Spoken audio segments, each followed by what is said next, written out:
Grand, hey guys, heading to Rugby 7 2026. I'm the late person, latecomers all the time. So now is almost 8. Yeah, it's really bad. Almost 8 p.m. The game will end at 9. Wala, nabaso yung aking shoes. Uy, ano? I just wanna feature the colorful. Sus, ginulayo ah.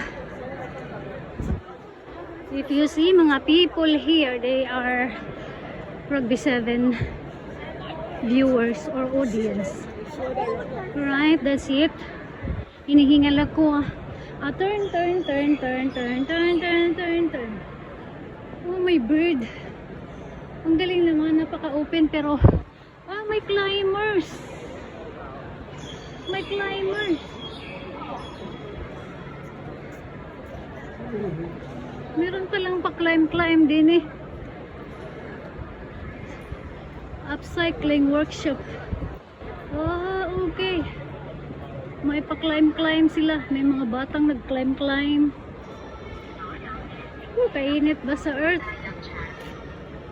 Pati basurahan may nagbantay. Segregation of the trash.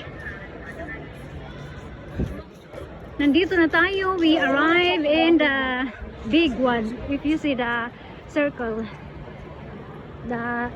it's not circle in the night, it's dark. If you see the lights blinking, that is the stadium, Kaitak Stadium.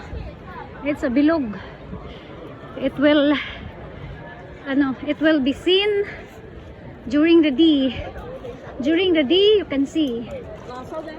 For tonight is a night, it's a dark and you only see the lights. How much is ticket? Tonight? Saturday? Sunday? No, it's expensive at the moment. So how much? I don't know at the moment. About 1,000. 1,000 one day? Yeah. 1,000 Saturday, 1,000.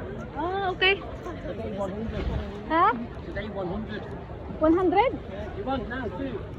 No, not now. Sunday, Saturday. 1,000 na pala, mga madaman sir.